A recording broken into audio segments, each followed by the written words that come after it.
you're going to have most of the talk in the beginning anyway, so Okay. you've got to fix the, at least explain to them, fix the, whatever.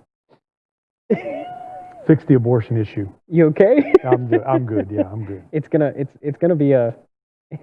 I mean, if they want me to get into it, I'll get into it.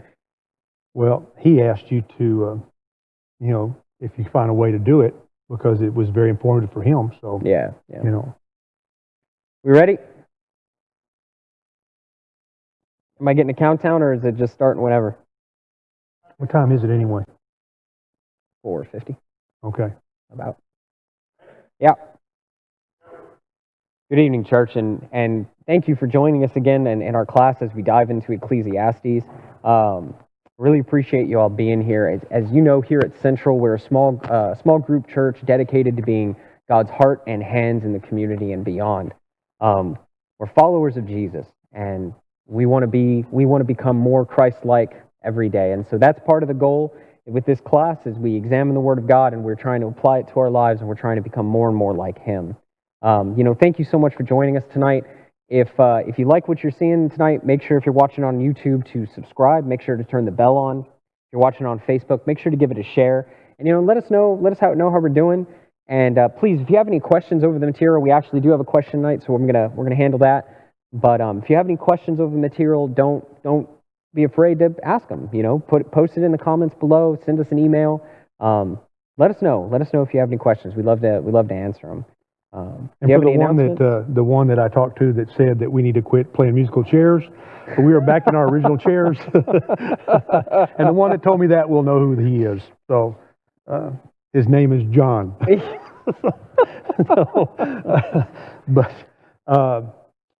We're still looking at having class Sunday morning, but it still hinges on whether we have enough teachers signed up. I guess we'll let everybody know. My Sunday night small group is going to start meeting on Sunday. Okay. My Friday night class has been meeting for a couple of weeks, and we are going to start our small group this Sunday evening. So that's pretty much all I have. I don't have anything else. You're back. Grateful you're back. Have a safe trip, and we're glad to have you back. I'm glad to be back. It was great getting back here. It was great. We drove into town and we were real excited to be home. That's good. I'm glad you're home. Let's pray and we'll get started. Yeah. All right. Almighty God, we are indeed grateful for this opportunity to dive into the message and study it together. I pray, Father, that those who will be watching or will have an opportunity to learn some things maybe they didn't know before. And I pray, Father, that what we do here will be beneficial to them, to everyone that's watching. We pray a prayer of thanksgiving, Father, for this venue, we have this opportunity and this ability to reach out to a great number of people with the message of a risen Savior and the saving power of your grace and mercy. We thank you so much for that, Father. Bless us tonight and be with those that are watching, and be with those individuals that may be struggling, that we might say something that would help them to get some answers in their life. And it's in Jesus' precious name we pray. Amen. Amen. Well, last week we talked about discernment and looking critically at the scriptures and kind of trying to wrestle with the text a little bit. And during that whole discussion, I brought up abortion and how in the New Testament we don't see anything about it. And, and it's kind of become a hot topic issue a little bit. It's people have talked about that in the news, the fact that Jesus didn't say anything about abortion. And well, what does that mean? And so I talked about how we find that type of story in Exodus. At the time, I think I said it was Exodus 2. Yep, it is Exodus 1. It's Exodus 1, not Exodus 2. There's so much in Exodus 1, I just want to put it in Exodus 2 for some reason. And it's at the end of Exodus 1, but it is there in Exodus 1. And so we had a question about that. The gentleman sent me a question basically asking for clarification on this text, because his reading of it's never come up. And we've never, and I've personally never heard of, I've now obviously I've done the research on it, and so I've come away with a different understanding of that text. but I've never heard anybody else talk about it the way I do. And so And what that, your explanation to him was, what his answer was, man, now I've got something I can dig into the text about. I can dig in and Right. start to look at it. Right. Because I didn't know what you're fixing to talk about either. I did not know that. I didn't know the different translation and how that worked. Right. But why don't you explain it to him? all right, so in Exodus chapter 1, what we see here is we see the story of oppression from the Pharaoh, and he's increasing pressure on the Israelites that are living in Egypt. And starting in verse 15, I'm just going to read through the text and we'll talk about it. So in verse 15 of chapter 1 in Exodus, the king of Egypt said to the Hebrew midwives, whose names were Sephara and Pua, when you are helping the Hebrew women during childbirth on the delivery stool, if you see that the baby is a boy, kill him. But if it is a girl, let her live. The midwives, however, feared God and did not do what the king of Egypt had told them to do. They let the boys live. Then the king of Egypt summoned the midwives and asked them, why have you done this? Why have you let the boys live? So the king of Egypt wants to kill the male children. That's what he's going for, right? And then what we see here is we see when you are helping the Hebrew women during childbirth on the delivery stool. Okay, so there's a whole lot the NIV adds that just isn't in the Hebrew. In the Hebrew, what this basically says is when you see them on the birth stool is how, well, it actually says when you see the birth stool in the Hebrew. Now, them is added because it doesn't make sense in English without it. Basically, it says, Pharaoh says, when you go in and see the birth stool. Okay, so that's the first problem. In the Hebrew, them isn't there. This during childbirth in the NIV is not there. That's stuff that the translators have added to the text to help us make sense. Well, okay, so but what about this birth stool then? It doesn't actually translate in Hebrew to birth stool. It translates to the potter's wheel. Okay, now that doesn't make any sense because everything we know about ancient Egyptian culture and everything we know about ancient Israelite culture, they did not give birth on a potter's wheel. Well, what is he really talking about here then? Let's keep going, all right? So then the midwives, listen to this explanation the midwives give. The midwives answered Pharaoh, Hebrew women are not like Egyptian women. They are vigorous and give birth before the midwives arrive. Well, hold up. If Pharaoh is telling these women to kill their children, kill these children as they're born, right? As they're born is the traditional understanding. As they're born and we see they are male, kill them, right? Well, what difference does it make if they show up and the baby's already born? I mean, look, babies die, especially during this time period. Babies die after birth all the time. The midwives could totally come in and while they're checking them, smother these kids and kill them. They could, and they'd get away with it. They could totally do that. It would totally not be obviously it would be a horrible thing, but they could still accomplish their mission. But look, they tell Pharaoh, like, look, they're real vigorous. They give birth before we arrive.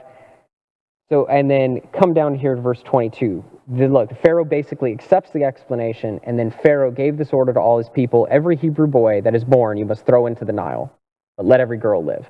So look, Pharaoh's end goal is, okay, fine, I don't care. I'm going to kill these kids one way or another. And so his original order to these midwives was, once the baby is delivered, kill it. If that was his order, they could still do that, even though the Hebrew women are very vigorous. It goes back to this translation of the birth stool, the delivery stool in the NIV. If that is a reference to the potter's wheel, which in Jeremiah 8, chapter 18, I believe it's verse 6, it is. It's translated as the potter's wheel. What is going on? Well, there's a scholar that I follow who's asserted this point of view, which says this: taking into consideration of ancient Egyptian religious culture, the potter's wheel is a reference to the god of Kum, who is their god of I believe it's creation or fertility. And the religious understanding of the ancient Egyptians was that on his potter's wheel, the god of Kum sits there and forms and makes children. And so when a woman is pregnant, it is said that the child in her womb is on the potter's wheel, is on his potter's wheel. The ancient Egyptians had a very robust literature. All of this stuff we've been able to find in their ancient text. So we know that this was a theory. This was their kind of idea. We also know that what went along with this was the understanding that you could, through portents and other things, through their prenatal examinations, you could predetermine what the god of Kum was forming in the womb. So you could have an idea of whether this was going to be a boy or this was going to be a girl. it makes much more sense that what Pharaoh was sitting here telling these women was, these midwives was, go in, when you see the child on the potter's wheel, when you see this child being formed, if you determine it to be a male, kill it. The ancient Egyptians practiced abortion. They had potions and foods and all sorts of things that you could eat to cause an abortion. They absolutely did this. This is settled history. We know that. He's telling them, kill this child as it's being formed on the potter's womb. As it's being formed in the womb, as we would understand it, kill this child, if it's a male.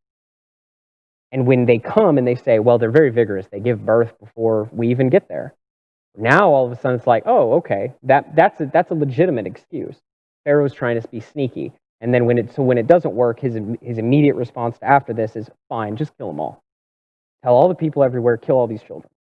And that's his next go-to. So it's an issue of translation, and it's an issue of what makes sense with what we're hearing in this story. A lot of times when English translators, they intend well, but we have to understand that translation is not an exact science. It's something that if you don't understand the culture, if you don't understand everything you're dealing with, you can make a mistake. And here, with this delivery stool, I think it's a tension point. And these things happen. There are other places in the text where this is an issue. It's not, I don't want to say it's a major issue, because it really isn't. Most of our translation work is very good. Most of our translation work is pretty consistent. But with something like this is essentially, in translation, the most difficult aspect is translating cultural idioms. And so when we talk about in English translating, kicking, like you're going to kick the bucket, right? That's a cultural idiom, and those things are very difficult to translate. You translate that idiom into any other language and it makes no sense. It just doesn't make sense. And that's what we have here. The PhDs that I've studied have basically said this is a cultural idiom. It's a very difficult thing to translate, and we tried to make sense with what we had. I think looking at it in Hebrew, it makes much more sense. Well, what happened with the question is I think the individual I think you made a comment or something similar to this, is that there is references to abortion in the text. Yes. And that's what the question was. Wait a minute. How is this?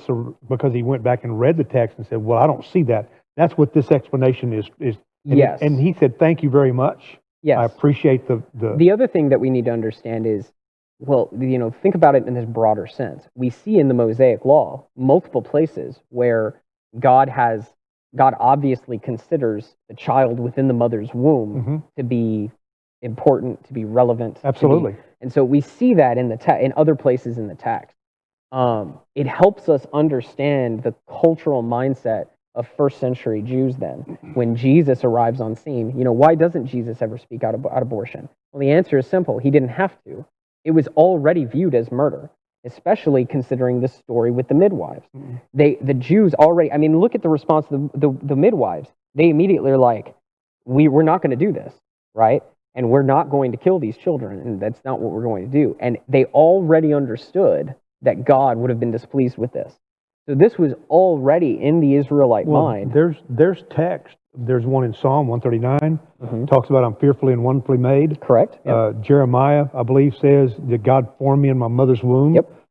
So, our standing is why we are against abortion, why that is because we believe that God forms us and creates us in the womb. There is more than already sufficient text in other scriptures to lead us that way. All I'm saying is this is another one of those texts. And he was confused because it doesn't say anything like that, but when you explain it and said, okay, this is what it's talking about. Correct. And then he said, thank you, I understand now. This is something I can start to study. And I've got, so if you're out there listening to me and you're like, whoa, I want to see the source, please email me. I've got it. I've got all the material where I found this study, and I'll be happy to email it to you. I have no problem. It's long. It's over all of Exodus chapter 1 that this PhD in ancient Near Eastern studies goes through. He goes through the entire chapter, and so I'll tell you what pages this specific tidbit is on. But it's great. It's great work. And hey, if you guys want to start listening to the podcast that scholar does, I think that's fantastic. Be aware, I don't agree with everything he says, but there are gems like this in there for sure. And it helps us understand the flow of the text. Because again, looking at this text logically, why would it matter if if he's telling these midwives to go in there and kill these babies after they're born? What difference would it make if the Hebrew women are very vigorous? That explanation, it makes more sense. That little bit of text makes more sense. Understanding that maybe he was talking about, from their culture, he was talking about something completely different than what it says there. Yeah. And it does make more sense, because I never even thought about it. It's not too terribly different. What we're talking about is, I mean, if we were going to put it in 21st century abortion terms, what we're talking about is the difference between aborting a child while still in the womb and doing a partial birth abortion. Really, I mean, that's the only difference that we're talking about. If you want to read this text and say, you know what, I think the original translators got it right. The Israelites were not in tune with this. They knew absolutely that it was wrong. No. Whether you're talking about a partial birth abortion or you're talking about a full-on abortion of a child still in the womb, either way, the Hebrew midwives immediately make it clear the way God views this. We're not going to do this. We're not going to do this. We fear God, not you. Yeah. And that's the absolute correct response. And so it's one of those issues where it's a little sticky place in the text. These places do exist in the text, but it's not like we're not aware of it, that nobody's aware of it. I mean, people are aware of it, and we talk about it. And but there are other texts that are easier to deal with. Yes. Just speaking of translation, generally in translation, whenever you deal with cultural idioms, you're going to have a problem. You're going to struggle, because those type of idioms just do not. Those phrases, those turn of phrases, don't make any sense when you translate them to another language. And so it's a known problem in translation, and that's what a lot of scholars believe, or a couple of scholars believe, that we have here is a cultural idiom that we're trying to do the best we can with. And I think overall, I mean, I don't think they're far off here. We're talking about pregnant women, we're talking about delivery, we're talking about abortion. That's what's going on here in the text, and I think that's clear even in just what's written here. Yeah. And so it's not like this is groundbreaking stuff super far off. I mean, like I said, it's really in 21st century abortion terms. It's just terms, helping understand what something is talking, because what's a delivery stool? What's he talking about? And now there's a different. Okay, we got a different take on it now. Well, and like I said, this word in the Hebrew is not translated birth stool or delivery stool. It's actually translated as a potter's wheel. And so that really lends you to, well, wait a minute, there's more going on. And if people know what a potter's wheel is, so that's where it spins, and you form pottery on it. Yes, so it's a potter's wheel is a wheel that you would spin around, and they would take and they would form and they mold pottery, bowls and vases and stuff like that. The clay, and then they'd put that form into an oven and bake it, and they'd get they get the pottery. But so that's really what lends us to that. That's what makes us start to question. But look, if you never get into the original languages, you're not going to see that. Yeah. And so, I mean, there's stuff like this, these little tidbits scattered throughout. It's not like there's a bunch, and I want to make that very clear. And we'll bring them out from time to time when we see them. We'll share them with the audience too when we see them. But there's definitely a benefit. I mean, look, we need to understand. You have to understand this. When it comes to translation, you lose things. When you translate from the Hebrew to the English, from the Greek to the English, you're going to lose things. Like that's why it's so important to get as close to the source material as possible when you translate, because we know, you've heard that phrase, lost in translation. The reality is we lose little bits when we translate over to the English. That's why I think there's almost 1,000 different English translations now. That's why those translations exist. There are differences in the translation. They're not huge, but they're there, and we just need to be aware of that. And so is it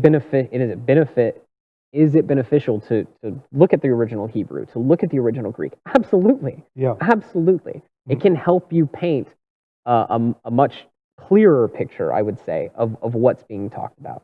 And that's why, you study Greek, you study Hebrew. That's why we do those things. Because the reality is it's beneficial to go and look at those texts. And so what I don't want someone to worry about is whether or not it's the English translation is valid. It is still valid. Absolutely. It still hits the nail on the head. Absolutely. I would say probably 99.9% of the time, there are these little bits where it helps us to understand a little bit more when we dig in. when we dig into the original languages. Absolutely. So it was an excellent question. I'm sorry we spent 20 minutes on it, Hey, but it's okay. it's kind of an in-depth. It's all right. kind of an in-depth. And his response was, when he wrote back, he said, if you could find a way to share it with the audience, he said, I think it would be beneficial. That's why we did this. Correct. To share it with them. Maybe somebody's going to find it as beneficial as he found it. So. Well, and if not, he's a student of the book. He is. Absolutely. He studies. And so please, any questions like that? Absolutely. We've got a very limited amount of time, and so we don't think to always dig into all of these deep issues. And so if there's something that comes up where it's like, well, wait a minute, where are you getting that from? Please email me. Please let us know. Yeah, in a study like this, we're trying to come to an end point, just like the writer is. We're trying to come to an end point, and then find tidbits within here that we can apply to the 21st century. Correct. What can we do here? And I think the text that we have today, chapter 4, verse 1 through 12, we won't get all of that done. Nope. There's no way now. But verse 1 through 6, I think there is application for us today.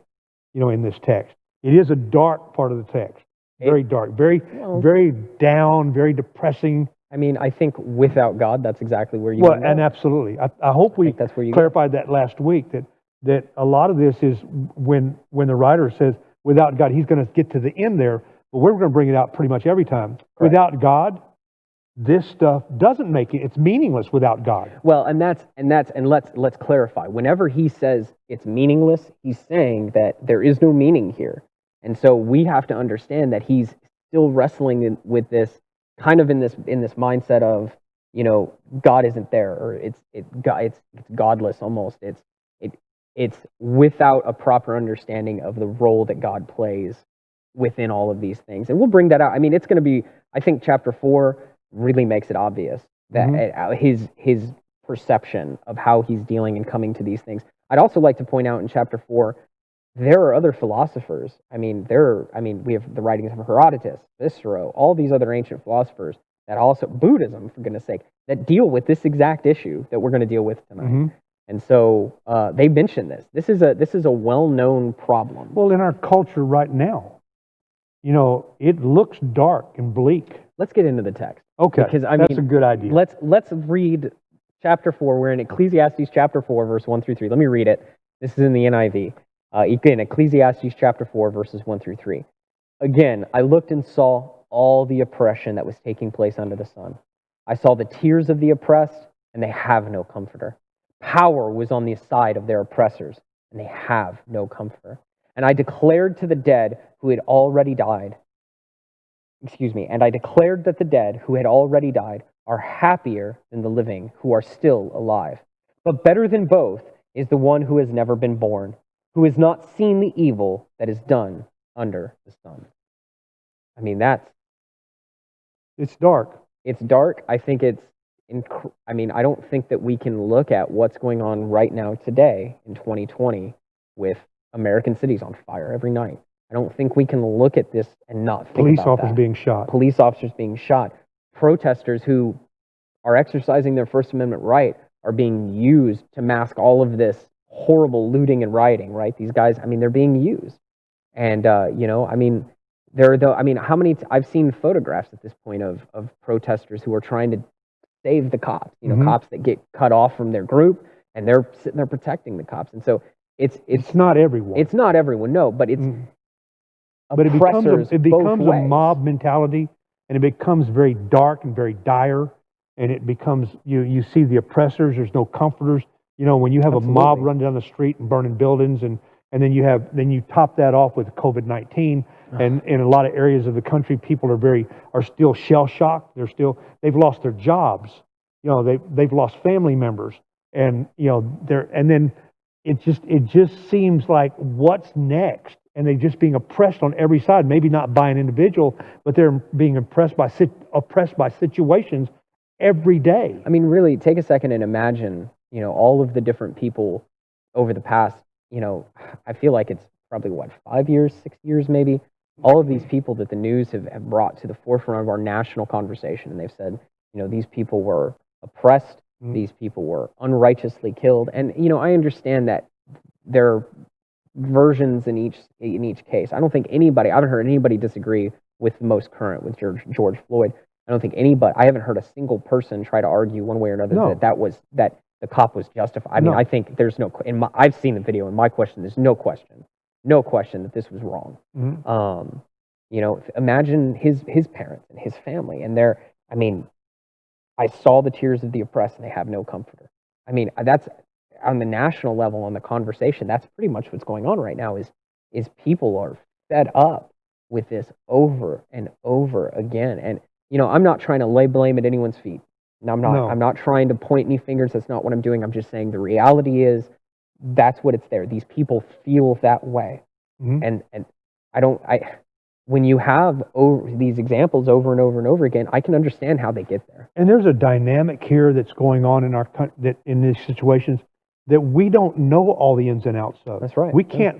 You can sit there and you can make your brain hurt trying to come up with scenarios and situations and answers. There's no answers, and that's what he said. Looking at it, he said it'd be better if the unborn never were born. Yeah, that's how bad it is. It would just be better that you never lived. Yeah. In fact, if you're dead, you've got it better than the living, and it would be better if you just never were born. And there are some countries that may very well be the case. It may get that way here. I don't know, but there are other places where it has gotten that bad. In other places where people felt like that. I've never felt like it'd be better if I was never born. But I've dealt with people that have been oppressed by situations and people and family members and whatever. And it's, we have a great example of Elijah.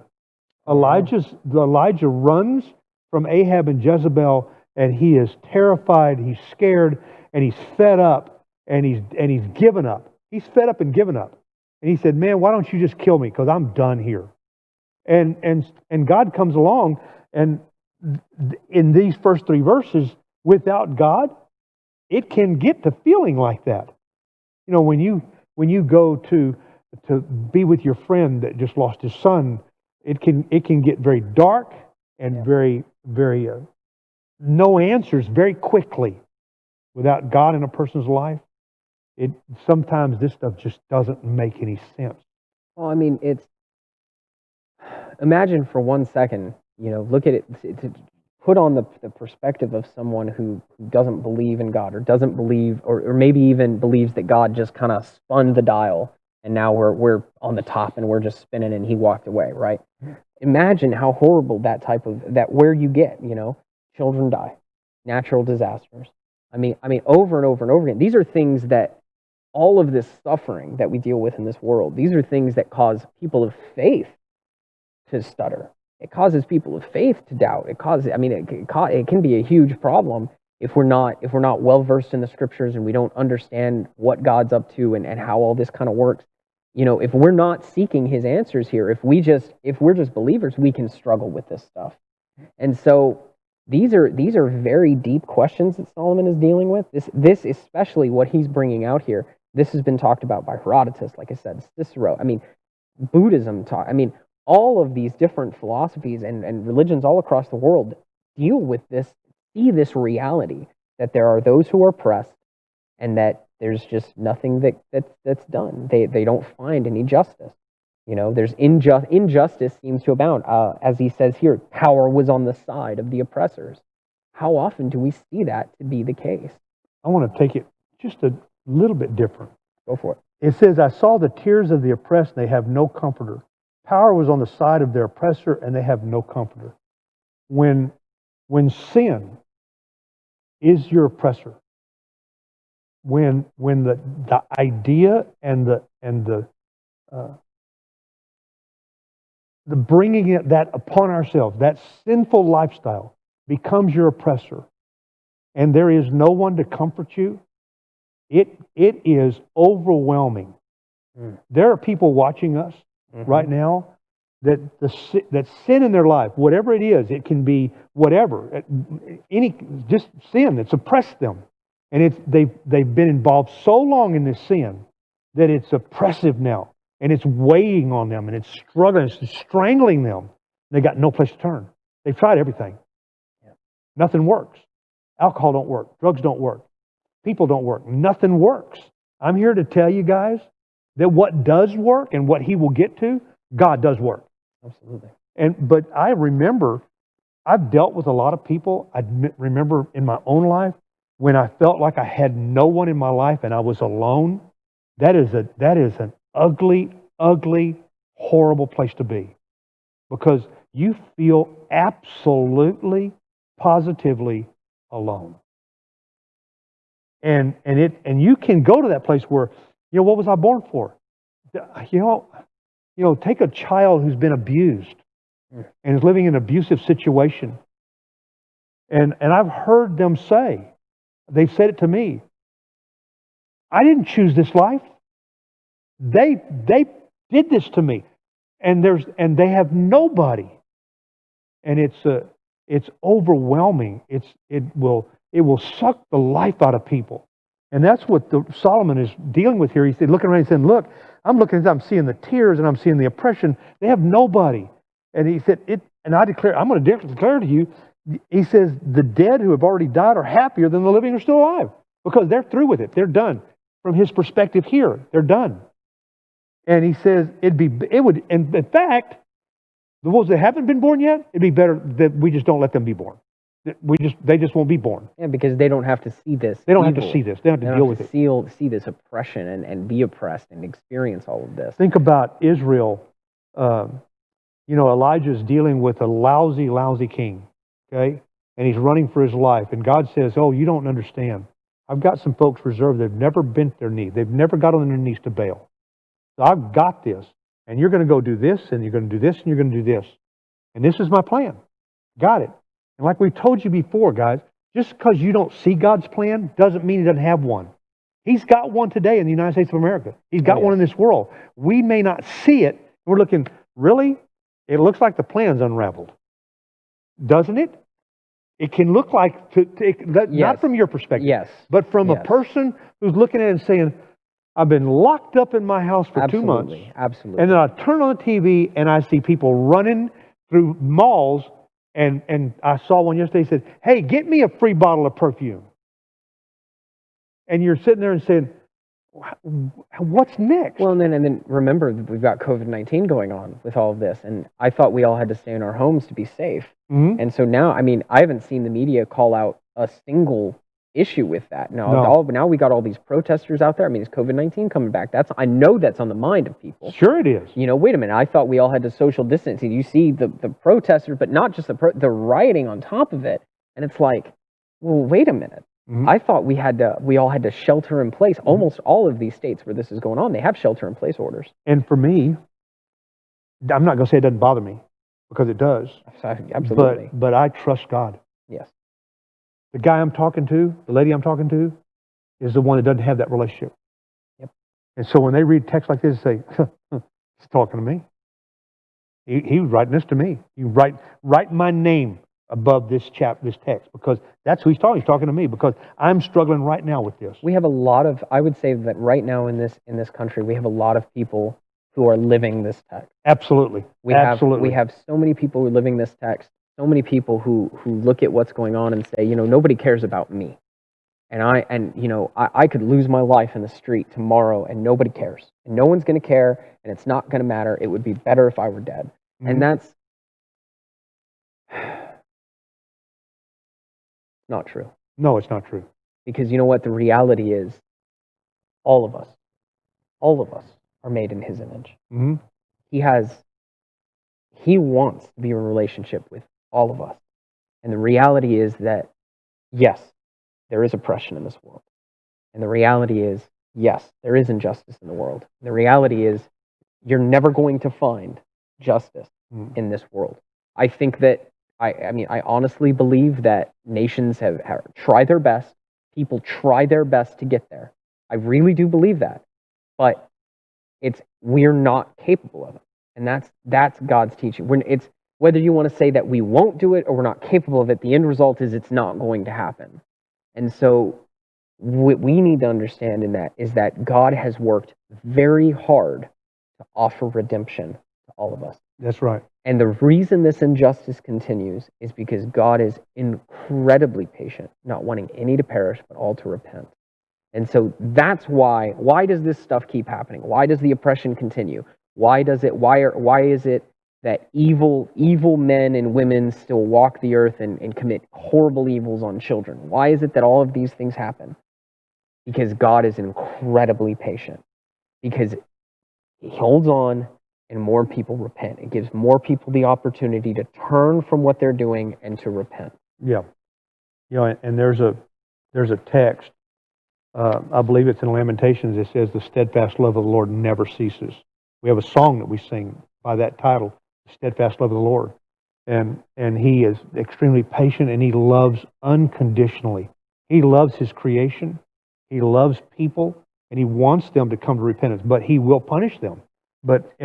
And that's what I want people that are watching to know, that this writer Solomon is going to have an enlightenment. Absolutely. He is going to have an enlightenment. Absolutely. But I want to make sure the enlightenment comes every time we study, because that person may not join us all the way to chapter 12. Well, we might not get there. Stop, cut, break. Sorry. So apparently I put my phone on silent, but this alarm cuts right through the silent. You're going to have to do some editing, Tim. I was afraid if I got up, y'all would think that was a signal that time's up. I didn't know what he was doing, man. I asked him, I asked him what's the time. He said it's only been 33 minutes. Yeah, that's what I looked at. It's been 34, so we had to handle that. It wouldn't stop. It won't stop. It'll keep going. I figured it wasn't. I figured y'all would have said something if it was.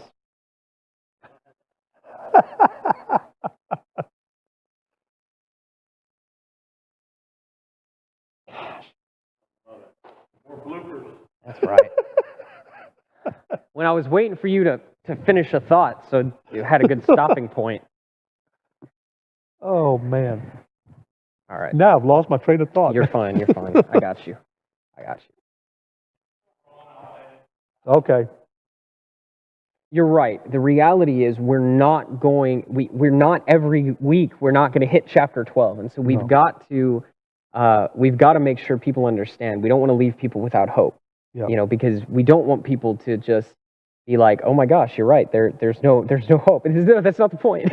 But because from Ecclesiastes, many times it looks very bleak. It does. He's navigating through some very bleak stuff. He's looking and he's saying, "Wait a minute, this is what I'm seeing. I'm seeing the oppressors, no comforter. I'm seeing people that are alive that they're going to be grateful when they die, because it's been so bad in their lives, and they seem like they can't catch a break." Right. And he said, his enlightenment will come later on when he says, "Oh, I got it. I know what the answer is. Obey God, fear Him." And that gives answer to everything, all of it. Because the reality is, God sees the tears of the oppressed as well. Absolutely does. I mean, think about it for a second. God created all of us. He wants all to come to repentance. We know that. Peter tells us that. He created all of us. He created us in His image. He created us to be in relationship with Him. That's all Genesis chapter 1 and 2. So God wants His entire creation. And He's got to sit there and be patient and watch all of this happen. Mm. And He's got to wait. And His message is out there. His gospel is out there. And we know that He is calling to people and He is working. The reality is, everyone will stand before the throne of God. The person who causes injustice, the oppressors, they will stand before the throne of God. Those who have been oppressed will stand before the throne of God. The only difference it's going to make to anybody is if they stand there with Christ. Because that throne will go from judgment to mercy. And I think standing before the throne of grace for one of us who have, as Christians, we have been the comforters. We have walked into someone's life to be a comforter for them. That's right. Not knowing what we were doing, not knowing whether we were doing it right, but just loving people. You did that. You and your wife and family did that today. With a good friend, and this past week, with a good friend who suffered terrible in his life, and you were there to comfort him because he was important to you. And one day, maybe not now, but one day he will look back and say, you know what? I really appreciate that. May not be able to get there today or tomorrow, but he will at some point. And gives me great comfort, gives me great sense of accomplishment to know that I have had people in my life that, in fact, I got a call from one the other day, and I hope he didn't know we were doing this. He lives in Austin. His name is Richard Rendon. People who from here will know who I'm talking about. And I told him about what we were doing. And I hope, Richard, I hope you're watching. I hope you're watching because he was a tremendous comfort to me in my life. Through some very dark places, he was a very, very, and I told you this, he was the guy that I could sit here and see him over there, and I could look him at the side of his face, and I could tell if he was having a good day or a bad day, because we had taught together so long, and we were so together, and it was a great comfort to me to know that he could do the very same thing with me. He'd come up to me numerous times in the foyer, and he said, "Are you okay? Are you all right?" Pam Anselka, Tim's wife, was like that. She was a tremendous comfort. She's going to be rewarded and blessed for that, because she was one of those. He says they have no comforter. There are comforters here in this body. There are comforters here. People whose passion and whose talent is to comfort other people. And so when I look at this, I'm going, yeah, it's dark and bleak. He's looking at it, and I'm looking at the world and saying, yeah, it's full of a lot of sin and a lot of problems. But you know what? Man, what an opportunity. What an opportunity to I got a chance. I asked you, would it be okay? And I wrote a letter to your friend, and I wrote that letter, and writing a letter is not the same as talking to someone person to person, but it was I knew that some of that would because I knew it would have comforted me at that period of time if I'd have gotten a letter like that.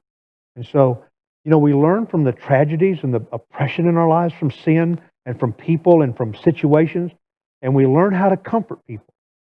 We learn how to be a comforter. And I know that's not really what this is talking about, but it is, in a sense, because there's been an enlightenment that's come in our lives that will come in his life, but it's already, and I want them to know that look for those people who are comforters, who look at you and say, I hurt with you. I am in pain with you. And what can I do to help? Well, and I think really, all throughout this text is interesting because a couple of the early church fathers, maybe the Ante-Nicene fathers, looked at this and immediately saw Christ. Mm-hmm. And I think that's, I don't think they're wrong here. I mean, I think you're right. The tears of the oppressed, they had no comfort, they have no, and it's repeated twice there for emphasis, right? And the reality is Christ is our comforter. Yeah. The reality is if you're in the church today, you have been comforted. You have Christ, you have the Spirit indwelling in you. Mm-hmm. You know that God is in control. You know that God is going to deliver justice in the end. You know that God is working his plan. You know that, and you're a part of that. And so if you're out there and you're the church, if you're a member here, you're a member somewhere else, and you're in the church, I want to encourage you to be the comforter. That's right. That is what Christ is. He is. And that's what he told us to do. Imitate me. Christ never walked into a situation that I don't want to say never, but he constantly had compassion on those who are suffering. Yes. Paul encourages us to laugh with those who laugh and weep with those who weep. And we need to be that. And our responsibility too is to encourage and uplift and to help edify and help grow up and help people to mature in their, because we're going to come in contact with people in the church or wherever. We're going to come in contact, and they're going to, and there are going to be people that are immature. They have situations in their head that they don't handle right. It's our job as comforters to help pick them up and dust them off and put them on right track. And we have to do that over and over and over again. Right. But that's the thing that I've seen out of this text. And I love this text because I can look at the writer and say, you'll get there. I've already seen it.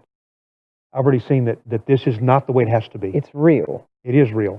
I mean, we have to understand that the scriptures, the entire Bible, is a unified story that leads to Jesus. Mm-hmm.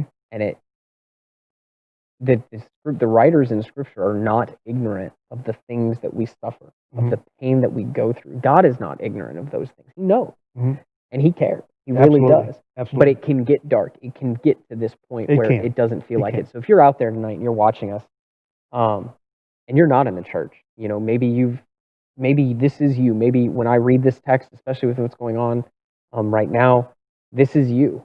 I want you to know that there is a comforter. Absolutely. I want you to know that there is a righteous judge who will judge in righteousness. I want you to know that everyone who lives on this planet will die, and one day will stand before the throne of God for judgment. The only thing that's going to make any difference in your life or in anyone else's is if they're in Christ. That's absolutely If right. that Christ stands with them at that throne. And I encourage you, find a place to worship that has comforters in it, that has people that can help you to get through the negative stuff of life and the garbage that life brings us. Find those people, and if you've been comforted like that, become one. Become someone who other people can look at and say, "Man, I'm going to call that person because I know they're going to tell me, they're going to encourage me and lift me up." So, church, be the comforter. Absolutely. Be that comforter. Understand that people are going through things. I think that's what being God's heart and God's hands is. Absolutely. Go out in the community, be the comforter. Absolutely. If you see friends suffering, if you see people questioning, why is this happening? Be the one to preach the gospel of peace. Be the one to bring that into the conversation. And church, if you're out there and you're like, Cole, you don't understand. I'm in the church, but I still struggle with this stuff. You want me to go comfort someone else? I need to be comforted. I want you to reach out. You have a body here that loves you, that cares about you, and that wants to help you. If you struggle with some of these questions, maybe you don't feel personally you need to be comforted, but maybe you struggle with some of these questions. Maybe you struggle with, why is there evil? Why is there suffering? How can all these things be? And how can we still have a loving God? If you struggle with those questions, call us. Absolutely. Email me. This brother emailed me. I responded immediately. Yes, immediately. Yep. We want to help you. I'd like to take you through the Scriptures and help you understand. Yep. Because God is not silent on these things, and you don't have to be ignorant. No. There are answers. There are answers. Absolutely. And so, depending on where you're at this week, you kind of got your marching orders. There you go. And so, church, I just want to say again, thank you for being here. Please send in any questions you might have. And, honestly, it's again, I said it this past Sunday, and I'm going to say it again right now. It's just a blessing to be here and to get to do all of this with y'all. Absolutely. This is excellent. It is. Let's pray. So, yeah. We'll be done. Holy Father, we stand in awe of your powerful name, the name above all others. Father, when we see texts like this and know that your hand is involved and your plan is unfolding, and we know that we may not have any answers, we may not have ability to understand why things are happening, but we do know that ultimately the plan is to save us. And I thank you so much for that. Father, while we're here, we can be an encouragement and an uplifting and an enlightenment and a comforter to those around us. Help us to do that, Father. And for those that are watching that are struggling and need that in their life, Father, I pray that they'll reach out to us, that we can help teach them what they need to know. And if not us, then reach out to someone to get on their knees, get in their book, and study and pray, because you promised that you will help us to find you. If we look for you the way we're supposed to, you'll help us find you. Thank you, Father, for loving us, and thank you for the comforter of your Son. It's in His name that we pray. Amen. Amen.